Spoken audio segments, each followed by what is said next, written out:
النهاردة حلقة مختلفة معانا المدافع عن الحضارة المصرية، المتحدث الرسمي باسم الفراعنة، الاسم الأكثر بريقا في تاريخ الآثار والاكتشافات المصرية. معانا الدكتور زاهي حواس.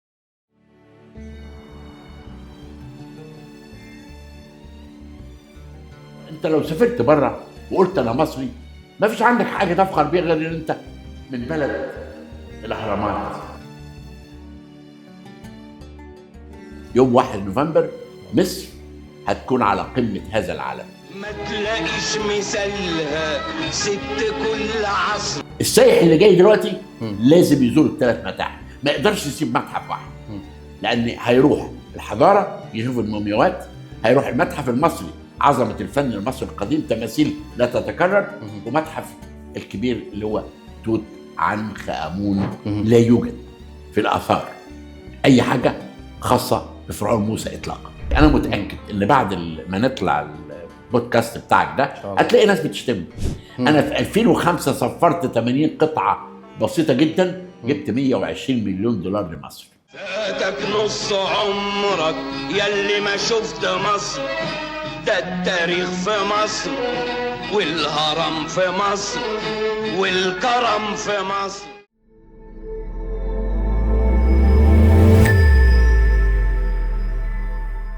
متحف مشهور ان هو حجمه كبير ومساحه عملاقه ومصروف عليه رقم ضخم جدا، ميزانيه كبيره جدا.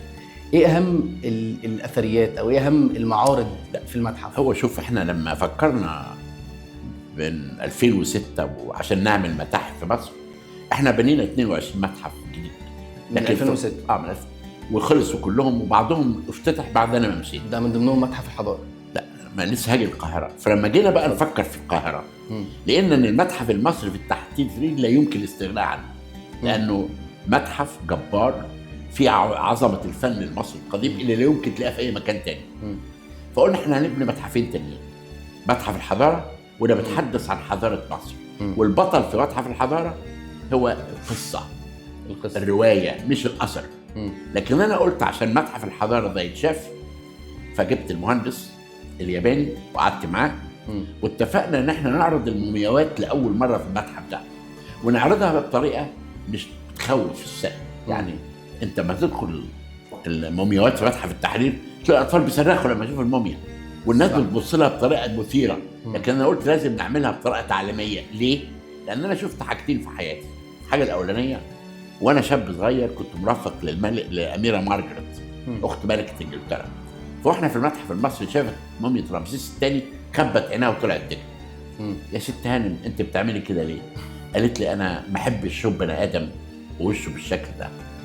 الحاجه الثانيه ان الرئيس انور السادات وده راجل عظيم وكان عنده حاجات عظيمه للميديا، قال لك يا جماعه احنا لازم نفكر في المومياوات دي، وراح المتحف المصري. هل نرجعها المقابر ولا نخبي وشها؟ لان حرام ان احنا ننظر للناس دي. الحاجتين دول ادوني الفكره. لو رحت متحف الحضاره دلوقتي خليت الراجل يعمل تصميم بحيث ان انت تبقى نازل مقبره وتشوف بقى الموميا جنبها التابوت، جنبها السيت سكان الاشعه المقطعيه اللي احنا عملناها، مات ازاي، عايش ازاي، جنبيه اثار له مختلفه وتماثيل، جنبيه اعماله، بحيث يبقى العمليه تعليميه. وقلنا المتحف الثالث اكبر متحف في العالم، البطل فيه مين؟ توت عنخ امون. توت عنخ امون. السائح اللي جاي دلوقتي لازم يزور الثلاث متاحف، ما يقدرش يسيب متحف واحد، لان هيروح الحضاره يشوف المومياوات، هيروح المتحف المصري عظمه الفن المصري القديم، تماثيل لا تتكرر، ومتحف الكبير اللي هو توت عنخ امون. لاول مره بتعرض اكثر من 5000 قطعه داخل هذا المتحف في 2 جاليريز ضخمه جدا، والاول مره بتشوف الاثار بطريقه عبقريه، اناره وعرض متحفي على مستوى عالي. وصلنا فيه لقمه العرض المتحفي في العالم. فانا بقول لك يوم 1 نوفمبر مصر هتكون على قمه هذا العالم. والحمد لله والله احنا يعني اليومين دول بنشوف حاجات جميله جدا. بنحتفل بنصر اكتوبر، وبنتكلم عن العسكريه المصريه وازاي احنا طول عمرنا انتصرنا، وازاي احنا اللي عملنا السلام. يعني خلي بالك لما الرئيس السادات والرئيس السيسي والرئيس مبارك عملوا كل ما يخص السلام، كلنا لان احنا شعب بيحب السلام. ونمره 3 ان انت بتحتفل ايضا بمصر لاول مره بتكسب منصب هام جدا، وهو منصب خالد العناني مدير اليونسكو. فانا سعيد ان المتحف بيتواكب مع كل الانتصارات العظيمه اللي مصر. طب انا عايزين نربط الحاجات دي ببعض، بس عايز اسال حضرتك رجوعا للمتحف، ايه اهم حاجه، اهم قطعه اثريه موجوده في المتحف الكبير دلوقتي؟ هو طبعا كل واحد بيبقى له قطعه معينه. انا طول عمري بحب قطعه واحده في المتحف اسمه الكرسي العرش. كرسي العرش ليه؟ اولا دي القطعه الوحيده اللي ما سافرتش بره. انت من سنه 70 صفرت اندر 55 قطعه في اثار توت عنخ امون، ما جابتلكش ولا مليم. انا في 2005 صفرت 80 قطعه بسيطه جدا، جبت 120 مليون دولار لمصر. القطعه دي جمالها في ايه بقى؟ ان الملك قاعد على الكرسي العرش، وقدامه الملكه عنخ اسينامو حاطه ايدها على كتفه بتقدم له ورده، والاثنين، ودي حاجه لم يفطن لها اي عالم اثار. انا كتبت عنها ان هم عندهم لبسوا صندل واحد، هو لبس فرده في الشمال وهي لبس فرده في اليمين. معناها ايه؟ ان هم شخص واحد.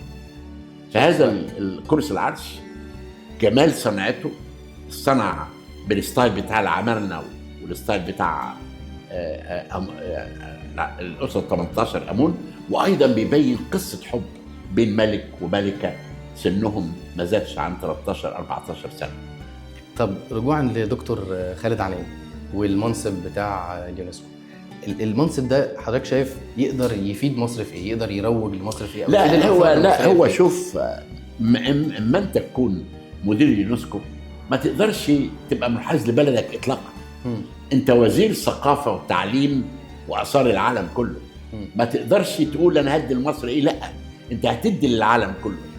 بالتالي انا حتى النهارده انا كنت بتكلم مع خالد، انا بقول له انت الخريطه اللي هترسمها لابد تكون منصف وعادل، حتى لو احنا كمصريين اخطانا لازم تحاسبنا.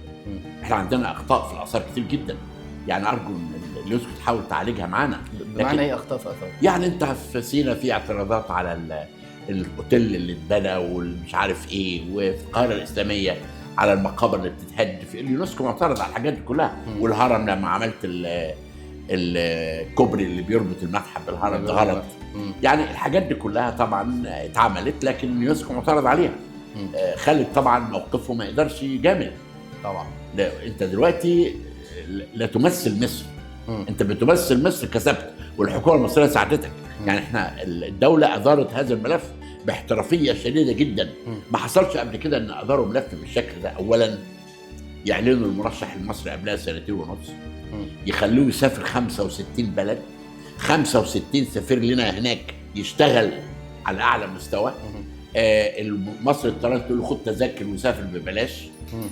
طبعا ده حاجه، لكن الحاجه المهمه جدا المرشح نفسه طبعا. ازاي المرشح يذاكر؟ جابوا له مدير حمله اسمه وائل عبد الغفار، وزير مفوض، كان بيجيب له الاسئله اللي كل السفراء يسالوها وهو يذاكر. هو كان مجتهد. ما هو انت ممكن ترشحني وانا ما ينفعش، صح، لكن ترشحني وانا فيها المواصفات لهذا المنصب. خالد كان بيرفكت في هذا المنصب. انا هقول لك حاجه، من 1.5 سنة بالظبط انا عزمني السفير الفرنساوي إيريك اول ما جه مصر، كلمني وقال لي انا عازمك على الفطار في رمضان. كان لسه بقاله اسبوع، وقال لي انا عازم معاك خالد العناني. احنا الثلاثه كنا بنفطر.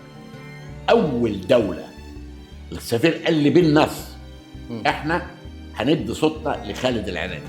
قلت لخالد العناني مبروك. قال لي ليه؟ قلت له ما دوله المقر تقول لك بتديك صوتها انتهى الموضوع. طبعا تفرق كتير، لان المره اللي فاتت لما مشير خطاب رشحت جابوا قصادها دوله المقر رشحت فرنسيه يهوديه مغربيه، يعني عربيه واجنبيه. قلت لمشير خطاب ما فيش فايده، احنا فقدنا مصر. لكن انت نتيجه للاحترافيه اللي احنا عملناها خلت 55 صوت من 57 صوت. فانا سعيد جدا بهذا النجاح. لكن ما تقدرش تقول انه هيعمل لمصر ايه، لانه ما يقدرش يعمل لمصر حاجه. هو دلوقتي اصبح لابد يكون منصف للعالم كله، لانه لا يمثل مصر دلوقتي.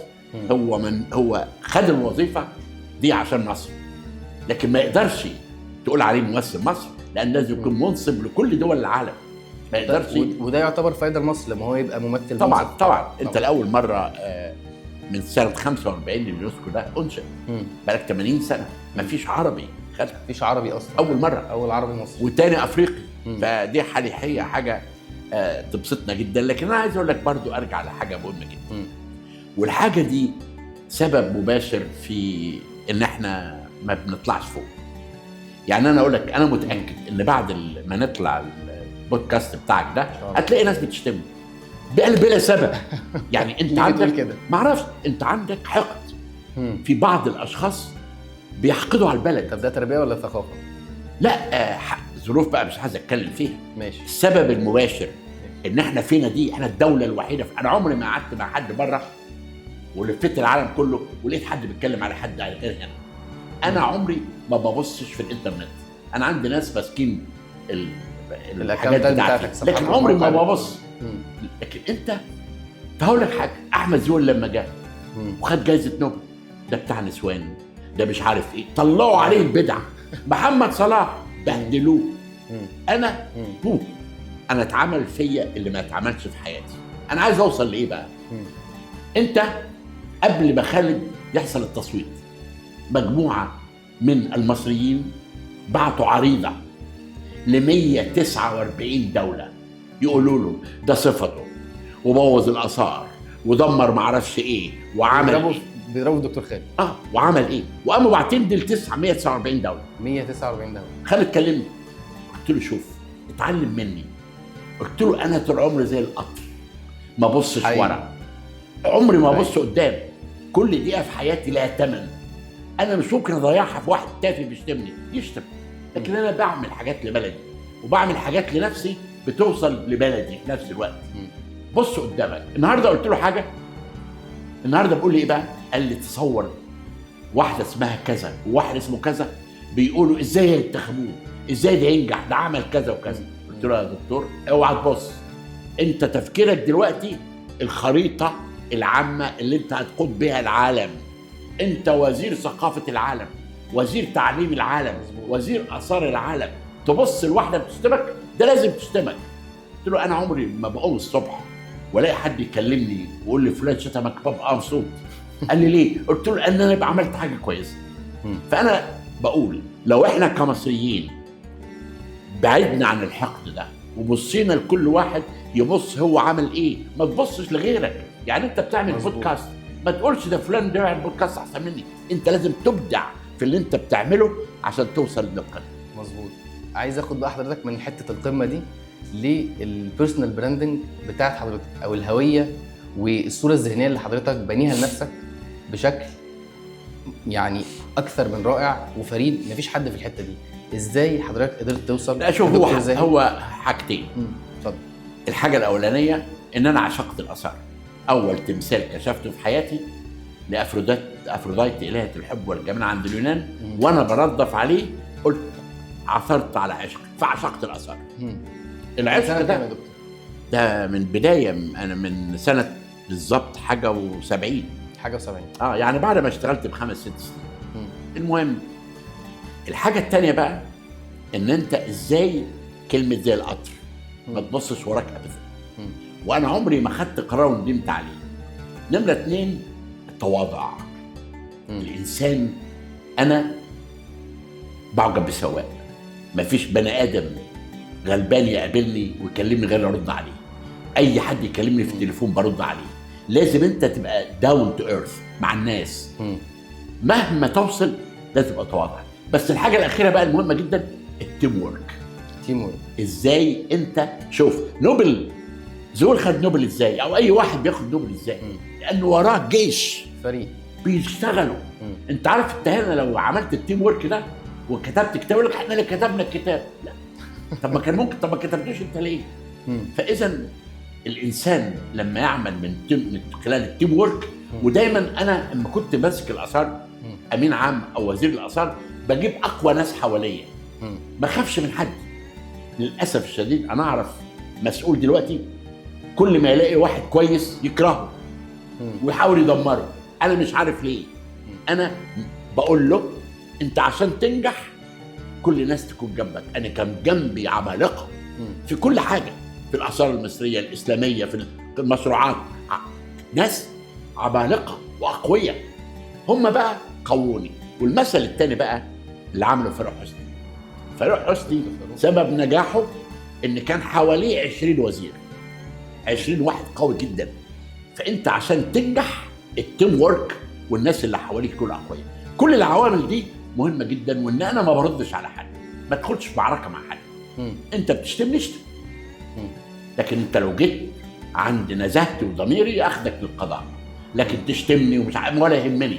فانا مدخل وانا دافع عن نفسي في نص ساعه، وبعد كده انسى واروح مكتبي اكتب كتاب، او اعمل حفاير، اعمل كشف، او اسافر بره ارفع اسم مصر. ده بقى السيستم بتاعي. طب ايه قصه القبعه القبعه دي لها قصه. انا لما زمان ما بدات الحفاير كنت بلبس برنيطه بتاعت الفلاحين البيضه دي، فكان شكلها وحش وما بتحمينيش في الشمس. فسافرت لوس أنجلوس ودخلت محل برانيط، حطيت برنيطه على وشي، عجبتني ده بالصدفه. فاخدتها بقى. بدات البرنيطه دي كان لها يعني خير، عملت لها اكتشافات، واصبح اسمي يعني انا معمول عني فيلم في لوس أنجلوس خلص وهنعرضه هنا في مصر يوم 20 ديسمبر هنعرضه في مصر ان شاء الله. اسمه ذا مان وذ ذا هات، الرجل ذو القبعه. اوكي. لما اتعمل كتاب عن حياتي الشهر اللي فات في ايطاليا، ورحت عملت له بوك ساين، توقيع كتاب في 10 بلاد. العنوان الكتاب ذا مان، رجل ذو القبعه، فاصبحت مرتبطه. فطبعا القبعه دي ادمت وريحتها بقت وحشه وفيها خروم، فعملت منها نسخه ونفسها ولبستها. ففي يوم بقى لما بدات القبعه تنشهر، وجت بنت صغيره عندها 10 سنين من لوس أنجلوس وعايزه تعيط، عايزه تعمل نسخه من القبعه، فاديتها القبعه بتاعتي اتصورت بيها. فجت شركه قالوا لي احنا عايزين نعمل نسخه من القبعه ونبيعها. قلت له انا موافق بس على شرط ان انا ما اخدش فلوس من القبعه. ما تاخدش فلوس من القبعه، ان الفلوس تروح لمتحف الطفل اللي الحقيقه انشاته السيده سوزان مبارك على اعلى مستوى. اي فلوس كانت بتيجي بنودها للمتحف ده. افتتح المتحف، وانا عايز اقول لكل مثيل لو رحتوا المتحف ده حاجه للطفل ليس لها مثيل في مصر الجديده. والسيده سوزان مبارك تعبت وقدرت ان هي تنشئ هذا المتحف. بعد كده المتحف افتتح، فبدانا البرنيطه الريع بتاعها بيطلع لمستشفى الاطفال. وده بيرجعني لحاجه تانية. في 2010 جت شركه عالميه كبيره جدا بتقول انا عايز يعملوا لي كلوزنج لاين، يعني خط ملابس. فانا يعني فقلت لعمر الشريف، قال لي انا عمر الشريف عمري ما اتعمل لي خط ملابس، انت توافق؟ قلت له بس يا عمر انا وافق، انا دايما اي حاجه زي كده ما احبش اخدها لنفسي. وافقت الشركه ومضيت معاهم عقد ان الفلوس تروح لمستشفى الاطفال برضه. قامت الثوره، كان المفروض انا اروح اعمل دعايه للخط الملابس، ما رحتش. والله يمسيه بالخير احد الصحفيين اللي توفوا ربنا يرحمه بهدلني. وهم الشركه بدات جابت واحد يقعد على الكرسي يقول لك ده زي حواس طلع الكرسي بتاعته عنخم، بهدلوني. وطبعا محمد الفايد قدر يعرضه عنده في هارولدز شويه، لكن عشان انا ما عملتش فشل الكلودنج لاين ده. طب تعال نخرج من الكلودنج لاين والبراندنج الكبير اللي حضرتك عامله. ازاي نقدر نوصل للجيل الجديد او الجيل الصغير ان احنا محتاجين 10 زي حواس تانيين؟ هل احنا محتاجين اصلا لا 10 زي دكتور زاهد؟ عندنا شباب انا علمتهم. انا الحفاير بتاعتي دلوقتي بيقوم بها شباب على اعلى مستوى مصريين. عندي المؤسسه اللي انا عملتها، مؤسسه زي حواس التراث والاثار. الدعايه، الشغل اللي احنا عاملينه دلوقتي، اولا بنعمل فصول لتعليم الاطفال، فصول تعليم الهيروغليفي، فصول لتعليم الكبار، محاضرات اسبوعيه عن الاثار الفرعونيه والاسلاميه والقبطيه. بنعزم كل الناس. يعني لسه على بوتشيش ده مدير المؤسسه بيقول لي فلان عايز اجيبه بس بيشتمنا. قلت له لا تجيبه، اللي يشتمنا ده ما لكش دعوه بيه، لكن ممكن يفيدنا في حاجه. فانا المؤسسه بتقوم بالدور التعليمي ده على مستوى عالي جدا. وانا سعيد جدا ان احنا ان العالم كله بيتقدم بحاجتين: التبرع والتطوع. التبرع والتطوع. انت هنا لا بتعرف تتطوع ولا تبرع. والتطوع انا هقول لك قصه. انا كنت زمان مهتم جدا بالحمامات، لان الحمام هو عنوانك. البلد اللي حماماتها وحشه ده انا هقول لك، بس رجعك تاني. زمان فيلم موميا 2 قال لك ما يتعرضش في مصر. فقاموا عاملين له يعني يزروه في سينما في مدينه نصر، وجابوني وجابوا ممثلين وجابوا، فكل واحد بيقول راي. الفيلم خلص، فانا جيت دوري بتكلم، فبقول للشيخ انت مش موافق على عرض الفيلم ده ليه؟ قال لي شفت الممثل الامريكاني دخل القطر وبعد ما دخل الحمام طلع يعمل كده. قلت له ده يا راجل حرام عليك، ده لما بدخل الحمام بغمض عينيا واقف كده لان الحمام مش كويس. لكن انت لو شفت الفيلم ده واتعرض انت هتضغط الحمام. يعني احنا لما يكون فيلم ضدنا ما نمنعوش من العرض، لان منعه من العرض بتشاف، لكن لازم تشوفه. لان ممكن انت لما عملت برنس اوف ايجيبت قلت لا ده مع اليهود، كان انا ضد عدم عرضه، لان لو طفل صغير شاف واتغاظ ممكن يبقى مخرج عبقري يعمل لنا فيلم احسن من الفيلم ده. ارجع تاني بقى لقصه الحمامات. فجبت واحده ست قاعد في الكافتيريا في الهيلتون مره، فجت ست قالت لي والله انا عندي وقت فاضيه، ايه رايك ممكن اشتغل مع حضرتك؟ قلت لها انا عايز واحده تمسك الحمامات في المتحف المصري. عملت شغل على اعلى مستوى عشان بقى الحراميه يهربوها. ده جوزها تاجر اثار، ده حطها في المتحف المصري بهدلوها. الست جات لي تبكي تقول لي انا مش قادره اكمل. فاحنا التطوع ده مش عندنا والتبرع مش عندنا، لكن العالم بيرتفع بالتطوع. النهارده امبارح انا كنت بدي محاضره لمجموعه امريكيه، فالست بقول لها بتشتغلي ايه؟ على العشاء. كان حتى قاعد في العشاء الكاتبه امال عثمان.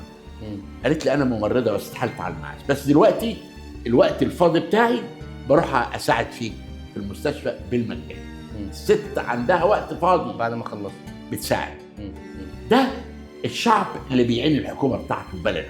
واحنا عايزين احنا كشعب ما نعتمدش بالكامل على الحكومه، لا ده لا احنا كمان لازم نقدم. انا معايا فلوس زياده اتبرع بيها لحاجه ثقافيه، انا عندي وقت فاضي اتبرع بيه اشتغل فيه. فزي ما بقول لك احنا المؤسسه بقى بتقوم بالدور ده. طب هل شغل المؤسسه ده نقدر نعممه على مصر اكتر؟ لا ده احنا ناويين بقى باذن الله. احنا بنقدم دلوقتي مذكرات لبنك مصر والسي اي دي والكل والبنوك المختلفه والبنك الاهلي، عشان نبدا ناخد كل بنك ياخد 5 بلاد عشان نعمل فيها نفس العمل، محاضرات، تعليم هيروغليفي، تعليم اثار مصريه، من خلال فند جاي من البنك ده. فكل هنغطي كل محافظات مصر من خلال قصور الثقافه. يعني احنا هنعمل اتفاق مع وزير الثقافه بحيث نستغل وقت فاضي في فصل واوضه في قصر الثقافه عشان نقدم فيه هذا المنتج، عشان نعرف تاريخنا وحضارتنا. طب ايه اهم العادات او القيم والصفات اللي ممكن تتنقل عن طريق دراسه حاجه زي كده؟ لا، ان انت تحب بلدك. انت لو ابوك قال لك ده جدك ده كان راجل عظيم واشترك في حرب اكتوبر وعمل كذا انت نفسك مش هتغلط، هتحاول دايما تبقى كويس عشان انت من عيله كبيره ومن عيله كويسه. فانت كشاب لما تقدر ان انت حكمت العالم ده بالحق والعدل وعملت هذه الحضاره العظيمه، تقدر ان انت ما تبقاش كويس. ده انت لازم تبقى كويس لان انت من بلد حضاره. انت لو سافرت بره وقلت انا مصري ما فيش عندك حاجه تفخر بيها غير ان انت من بلد الاهرامات وابو الهول وتوت عنخ امون والمومياوات. طب عايزين نربط الحاضر بالمستقبل. حضرتك جربت تستخدم الذكاء الاصطناعي الاي اي شات جي بي تي والحاجات والله يعني انا بصراحه يعني لحد دلوقتي انا مره قلت له اعمل محاضره لزي حواس على بالهول، كلام فارغ. فانا شايف ان الانسان لا يمكن يستغنى عنه اطلاقا، بدليل الفراعنه ما كانش عندهم ذكاء اصطناعي. انا عايز اسال حضرتك هل كان عندهم تطور ذكاء اصطناعي او حاجه؟ مفيش. لكن عندهم حاجه الاعتقاد في العالم الاخر اللي بنى مصر. فاتبنت الاهرامات والحاجات العظيمه اللي كلها بدون ذكاء اصطناعي. فانت مهما تصل في القرن ال21 الى اعظم حاجه في الذكاء الاصطناعي لا يمكن تستغنى عن الانسان. انا ما بستعملش الذكاء الاصطناعي اطلاقا غير في حاجات بسيطه، وانا بكتب كتاب لو في جمله بقى انا مش عارفها بحطها في الذكاء الاصطناعي اقول له ترجم لي دي الحاجه الوحيده اللي انا بستعملها دلوقتي في الذكاء الاصطناعي. بالنسبه للحته بتاعت برضو الذكاء الاصطناعي والتطور التكنولوجي، تعال نتكلم على السؤال الاكبر والسؤال الاصعب المعقد اللي احنا يعني لسه في كلام على اجابته. حاجه زي بناء الاهرامات، زي توابيت السرابيوم، الحاجات المتطوره جدا دي تم بنائها ازاي؟ دي بقى انا بقول لك حاجه. انت دلوقتي انت تخصصك ايه؟ انا سوفت وير انجينير، مهندس. تمام. انا عايزك تروح الهرم، ماشي. تقف قدام الهرم. حصل. انت كراجل غير متخصص هتبص للهرم هتقول لا يمكن بني ادمين يبنوه. ليه؟ لان انت مش عارف حاجه. صح. ما درستش. صح. لكن لما تعرف طب انت هل دلوقتي كمصري تقدر تجيب بقى تدفع 10,000 عامل كل يوم يشتغلوا معاك 29 سنه عشان تبني هرم؟ هو ده مش منطقي، ده من ورا العقل بصراحه برضه. فاذا مش ممكن. لكن بقى ارجع ل 4600 سنه. الهرم ده كان المشروع القومي بتاع المصريين كلهم. ال3 مليون اللي عايشين هدفهم الاساسي يبنوا مقبره للملك عشان يبقى اله.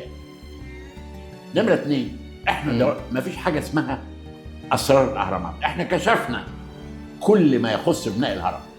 والناس اللي كانوا بيتغاظوا ان انا بقول له جو روجان ارجع لكتابي، لان انا كنت قدام واحد جاهل مش عارف حاجه، هو مشهور لكن جاهل.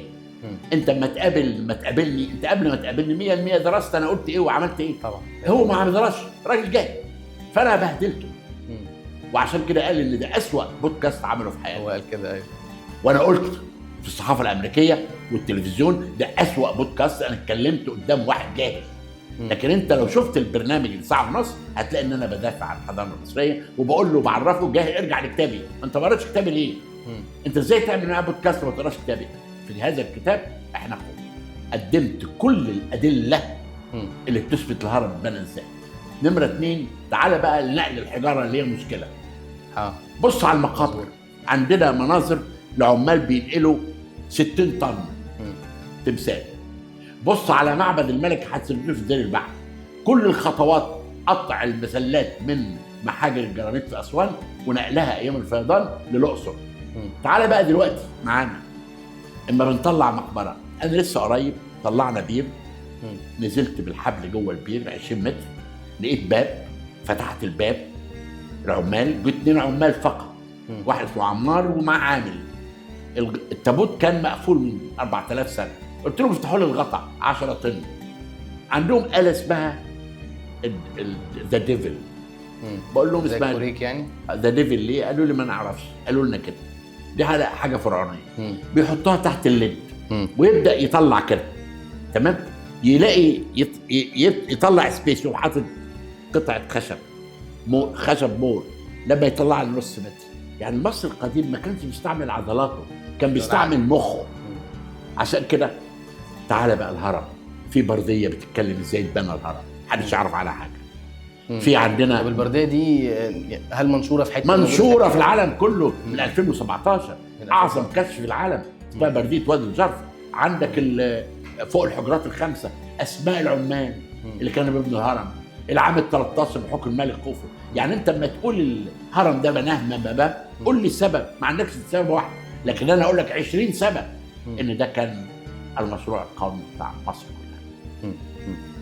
طب عايزين نخرج بره الحته بتاعت البنى والتكنولوجيا ونركز على المصريين القدماء كانوا عايشين حياتهم ازاي اكتر. هل كان في رياضات بيمارسوها مثلا؟ انا هقول لك حاجه، انت روح شوف. طبعا الحاجات دي موجوده في كتب وتقراها، لكن انا كتبت روايه اسمها خوفو وذات العيون الذهبيه، امراه يعني. في الروايه دي بينت كل الحاجات اللي مش موجوده في الكتب.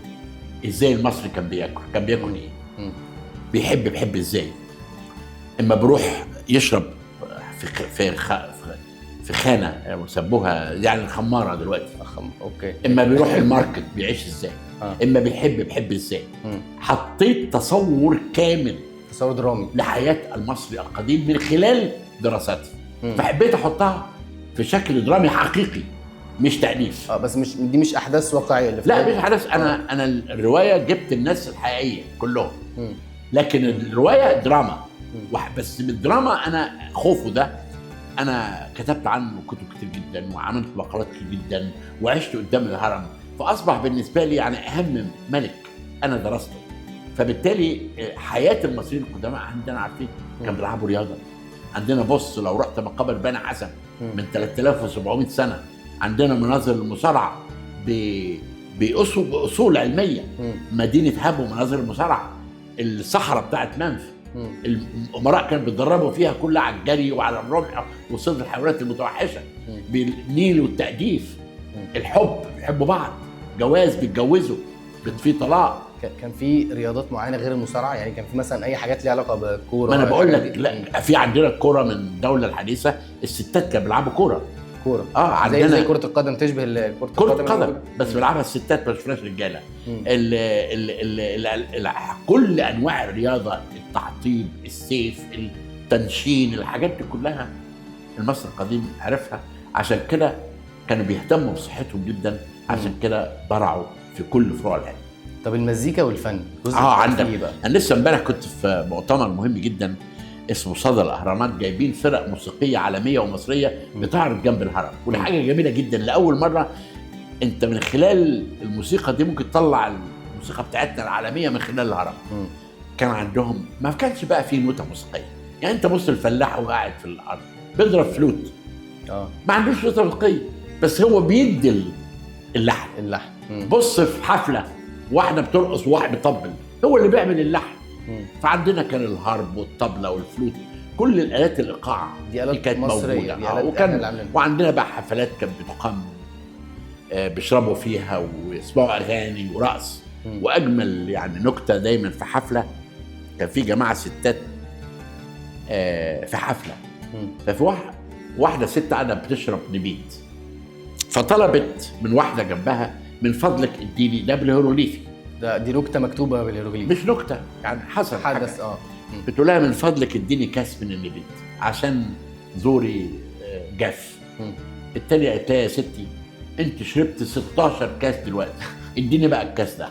فبيبين لك ان دول بني ادمين زينا، لكن كان عندهم عقيده وكان عندهم حاجه مهمه جدا. انا دايما اقول الاعتقاد بالعالم الاخر هو الذي بنى مصر. طب عايزين نتكلم عن الاثار بتاعتنا اللي بره مصر، والاثار اللي انا عارف حضرتك عامل عريضه، عامل وثيقه بيتيشن عشان نسترجع الاثار دي.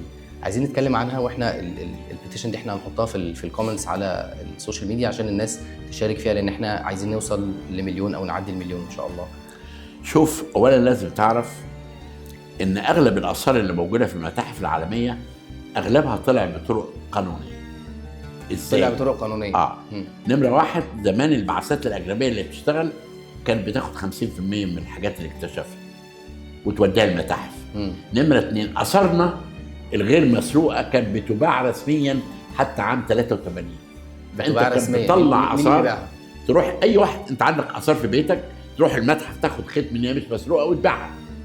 طلع بس القانون 117 سنه 73 وقف بيع الاثار. ده الحاجات الليجل اللي موجوده. جت اليونسكو تناقش ترجع الاثار المسروقه ازاي.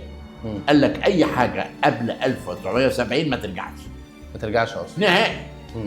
اللي ترجع بعد 1970. انا لما مسكت الاثار كنت مهتم جدا بهذا الملف، فعملت اداره جديده لاول مره اسمها اداره الاثار المسترده، ورجعت 6000 قطعه.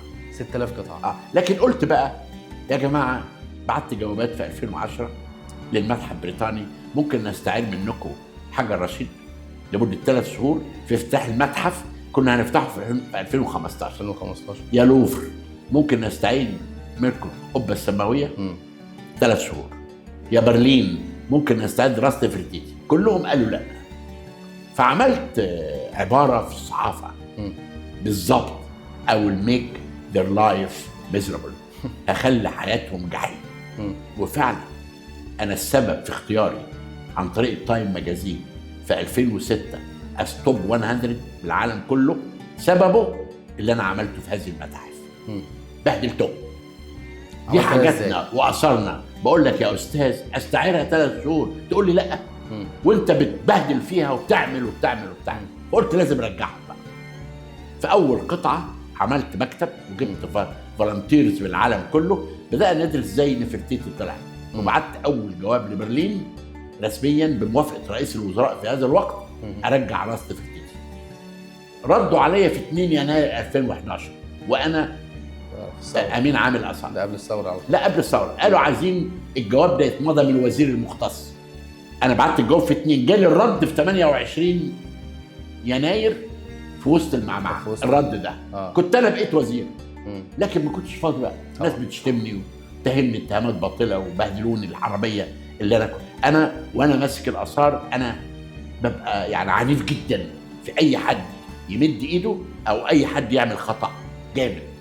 فطبعا عاقبت ناس وطردت ناس حراميه كتير طبعا، طلعوا لي بقى دول من الثوره بهدلوني، لكن انا كنت واثق من نفسي وواثق ان لا يمكن حاجه هتسيء لي، لان عمري ما بعملش غير الصح في سبيل الاثار وفي سبيل بلدي.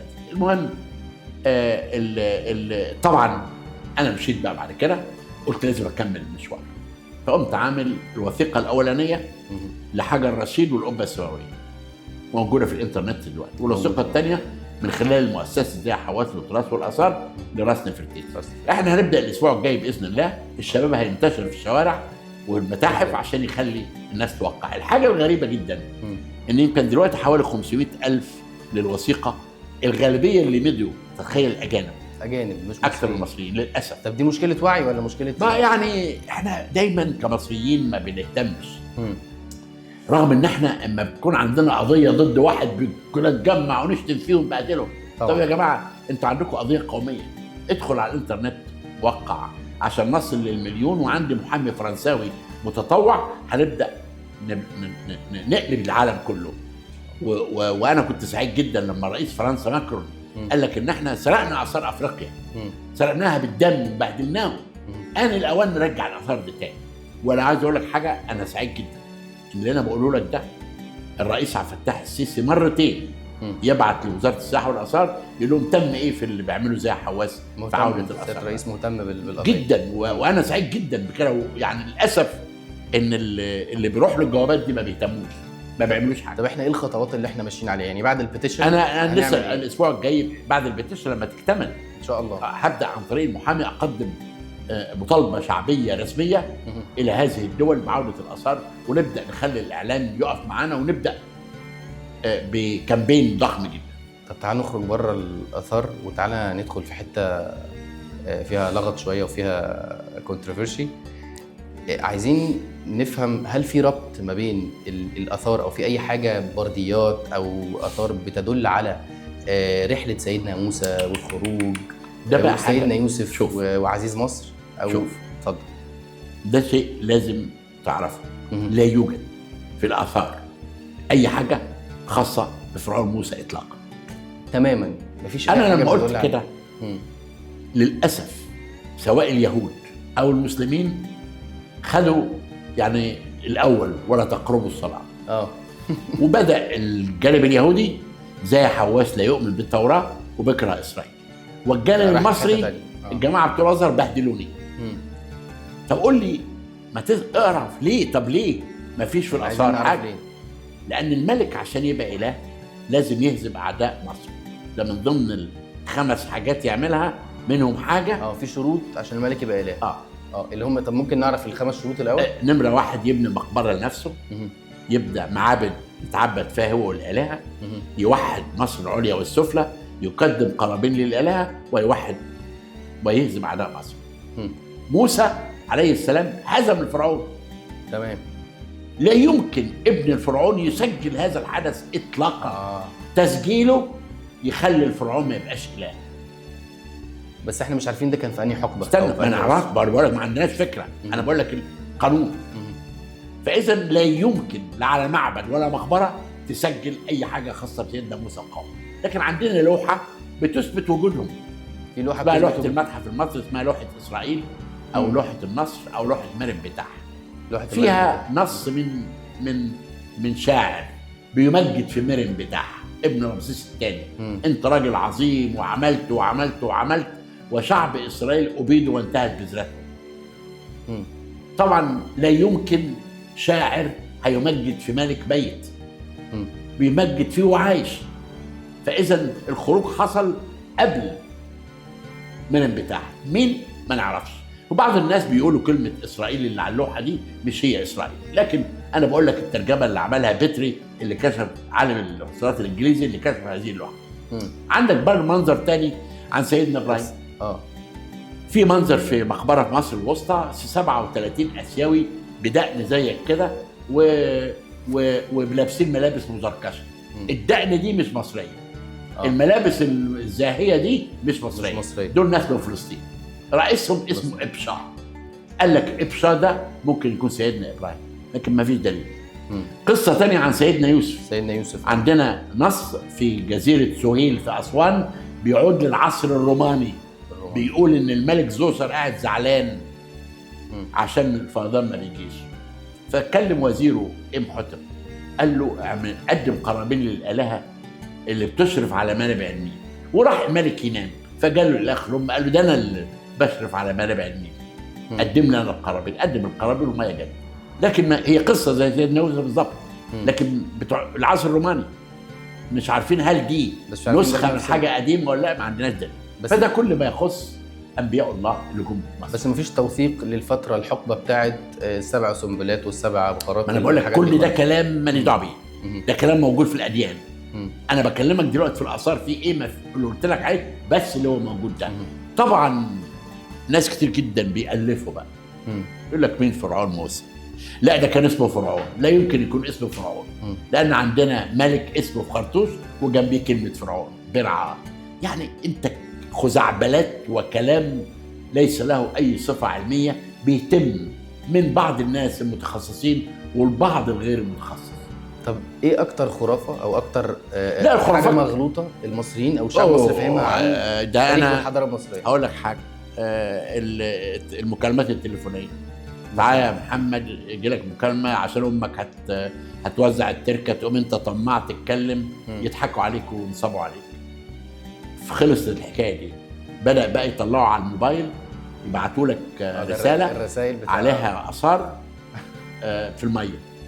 فبيكلمني واحد مسؤول مهم قوي، دكتور انا فلان ممكن اجي اقابلك؟ اتفضل. فجاي وقام مطلع الموبايل وراني. قلت له بص دي اثار كلها مقلده بحطوا عليها الطين والميه. ده كل اسبوع واحد يكلمني اقول له افتح الموبايل بتاعك انت هتوريني كذا. دي بقى نصبه لا زالت موجوده حتى الان. الزئبق الاحمر كان منتشر بين الناس بحيث ان الناس يجيبوا مغاربه ويقتلوا عيال صغيرين عشان الدم ويطلع نصب في نصب. فاذا الحاجات دي كلها لازم نبعدها عن نفسنا لانها ليس لها اي اساس علمي اطلاقا. ما فيش زئبق احمر، ما فيش ذهب اطلاقا، ما احنا بنحفر بقالنا 50 سنه. ما فيش مقابر كامله. بس القناع بتاع توت بالذهب الخاص 11 كيلو ده طلع من مقبره الوحيده في وادي الملوك. عندنا 66 مقبره، ده المقبره الوحيده اللي طلعت كامله. هل بقى انت هتيجي تحت بيتك في سمنون وتحفر ويطلع بقى حاطط وشه يمين والذهب؟ كل ده كلام نصب. انا جالي في حياتي ما اكتر من 1000 بلاغ عمري بنفس الشكل ما شفت واحد منهم بلاغ صح، كلها نصب في نصب. ابعدوا عن الاشاعات. ما فيش حاجه اسمها لا ذهب ولا مقابر مرصوده، كل ده كلام خزعبلات. طب هل الحاجات دي ممكن تبقى اتسرقت في عصر من العصور؟ طبعا انت لا، ما هو ما فيش مقبره ملكيه هتبقى تحت بيتك. المقابر الملكيه معروف مكانها فين، ليها اماكن معينه وتحت الاثار، تحت حراسه الاثار. فلا يمكن مقبره مش ملكيه هيبقى ذهب ازاي؟ كل المقابر اللي موجوده تحت البيوت دي وفي عين شمس والحاجات دي ناس غلابه لا يمكن يحطوا ذهب. انا مطلع جنب 2 فيلا في عين شمس حافرهم مقابر، مفيش ده ذهب ولا بتاع. طب حوادث السرقات اللي حصلت مؤخرا بنسمع عنها في السوشيال ميديا، اولا نمره واحد التصويره واللوحه والحاجات دي، انا هل دي تشوه صورتنا؟ هل دي تعمل لنا مشكله؟ ده المتحف البريطاني السنه اللي فاتت سرق منه 2000 قطعه. 2000 قطعه من المتحف البريطاني. انا بقول ايه؟ انا مش عايز ابص للاسوره واللوحه، انا عايز اناقش المشكله من جذورها، المشكله الاساسيه. ماشي. هل انت ترضى ان انت تبقى مسؤول عن مخزن في بلايين وانت بتاخد مرتب اكتر من موظف في اي وزاره تانية؟ مش ممكن. طبعا صعبه جدا. فنمره صعبه واحد جدا. لازم العاملين في الاثار يبقى لهم كادر خاص، دول بيحرسوا حضاره. الست اللي سرقت المشكله قتلت كانت عازبه ماليه مرتبها 4000 جنيه. فهي بشر غلطت واتحاسبت، لكن لو انت عطيها كادر خاص وعطيها تحاسبها. انا كان ايامي قلت كلمه مهمه جدا: لابد ان ارمم البشر قبل ان ارمم الحجر. ورممت البشر، خطيره كده. طبيعه عمل، اديتهم فلوس، سفرتهم بره، عملت لهم قيمه. هم طبعا كان لهم قيمه عظيمه طبعا. لكن انا خليتهم اكبر، يبقى لهم في المجتمع ينظرهم باحترام. ده اتشال بعد كده دلوقتي. نمره 2 التسجيل بقى، تجيب الجماعه بتوع المخازن تعمل لهم دورات على اجهزه الكمبيوتر.